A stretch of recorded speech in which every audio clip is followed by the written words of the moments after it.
kami dari PBPGRI mengapresiasi, terima kasih kepada Kementerian Pan-RB, Mas Ari dan jajaran, Pak Menteri dan jajaran, Kementerian Pendidikan Kebudayaan, Komisi 10, dan yang telah mendengarkan keluhan-keluhan dari kami, sehingga dari waktu awal tadi seperti Pak Ari jelaskan, semula yang dari mungkin sekitar 97.000 yang lulus murni ya, tapi kemudian karena ada tinjauan evaluasi dari kementerian sehingga ada penyesuaian seperti disampaikan Pak Ari tadi, sehingga jadi 173.329. Tetapi kami masih melihat bahwa masalah afirmasi pengabdian pada guru-guru yang sudah lama dedikasi ini tetap masih belum ini, karena kami masih mendapat keluhan nih Pak Ari, mohon maaf nih sebelumnya, kami masih mendapat keluhan dari berbagai daerah di mana masih ada yang memang ternyata tidak bisa lulus, kan karena semuanya kan diikutkan, kalau formasinya sudah terpenuhi maka yang usia 50 tahun maupun pengabdiannya sudah panjang maka tidak bisa gitu, karena kan sudah kalau memang potensi teknisnya sudah dipenuhi oleh yang pelamar di situ di K1-nya. Kan kalau K2-nya memang dibebaskan, kalau memang ternyata tidak ada yang memenuhi formasi maka K2-nya dibebaskan. Oleh karena itu kami masih mendapat keluhan berbagai daerah bahwa teman-teman ini, maka untuk kedepannya mungkin ini sebagai catatan ke depan, hasil apa kekurangan-kekurangan yang ini bisa diperbaiki di tahap 2 dan 3. Memang kami terus mendorong teman-teman agar terus semangat, walaupun mungkin masih banyak yang belum lulus di tahap 1, tapi masih ada pemerintah memberikan kesempatan, memberikan ruang pada tahap 2 dan tahap 3. Oleh karena itu kami meminta hasil-hasil kajian dari apa ya kekurangan-kekurangan di tahap 1 ini bisa diperbaiki di tahap 2, sehingga betul-betul ada afirmasi yang berpihak, afirmasi yang berkeadilan lah bagi rekan-rekan guru yang sudah mengabdi lama. Bukan hanya masalah usia, tapi pengabdian yang lama. Karena bagaimanapun kita tahu bahwa Indonesia ini darurat kekurangan guru, Mas. Secara data, saya mendapatkan data dari Kemendikbud bahwa tahun 2020 bahwa guru honor yang non ASN itu sekitar 52% dari seluruh total jumlah guru. Sedangkan guru ASN itu sekitar 47,8% atau 1,6 juta orang. Dan dari situ guru honor yang mengabdi di sekolah negeri itu sebanyak 728 ribuan, 41,6%. Oleh karena itu, bagaimana kita bisa menyelesaikan ini dengan baik? Tentu saja perlu ada afirmasi berkeadilan. Karena bagaimanapun dunia pendidikan kita selama ini banyak diisi oleh pengabdian mereka yang... Maaf, saya harus potong. Tadi Anda mengatakan bahwa untuk yang masa bakti atau tadi usia tadi masih ada kekurangan di daerah. Anda bisa breakdown lagi di daerah mana saja, apa yang menjadi kesulitan? Ya, itu memang secara umum, secara nasional itu 728 ribu itu secara nasional.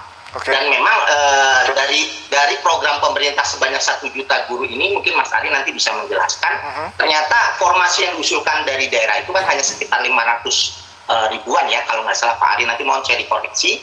Jadi memang masih banyak formasi yang belum diusulkan oleh daerah. Oleh karena itu, kekurangan 1 juta guru, program 1 juta guru P3K dari pemerintah ini, mohon untuk kedepannya bisa terus didorong daerah-daerah untuk memenuhinya.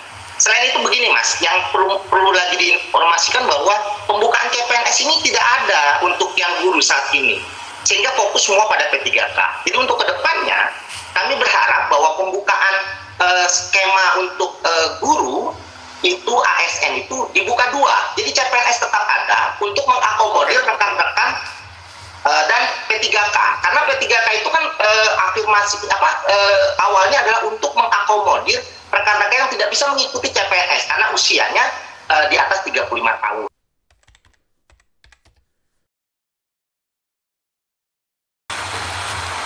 Betul, jadi gini, salah satu memang upaya pemerintah, makanya kami juga awal tadi mengapresiasi adalah upaya untuk meningkatkan status dan kesejahteraan guru honorer khususnya, sehingga bisa mencapai kesejahteraan yang baik. Oleh karena itu melalui P3K salah satu upaya. Namun demikian Mas, ini mungkin saya juga perlu mengklarifikasi nih dengan bertanya ke Pak hari ini. Nah ini mungkin ada masukan juga dari rekan-rekan yang tahun lalu nih Mas, yang P3K tahun 2019. Karena menurut Permen RB nomor 72 tahun 2020 itu pada PPK tahap 1 itu golongan masa kerjanya itu 0 tahun. Jadi setelah perjanjian kerja ditandatangani. Jadi walaupun mereka udah pengabdian lama tapi dihitungnya masa 0 tahun. Berbeda dengan CPNS misalnya. Kalau CPNS mereka yang sudah mengabdi lama honorer ya, misalnya waktu dulu ya sebelum aturan ASN, undang-undang tentang ASN itu. Jadi ASN itu ada dua Mas ya, P3K dengan PNS ya. Jadi waktu itu para guru honorer yang diangkat dari PNS sebelum undang-undang itu berlaku, masa kerja pengabdiannya di honorer itu diberlakukan, diakomodir sehingga masa kerjanya, sehingga penghasilannya bisa lebih baik.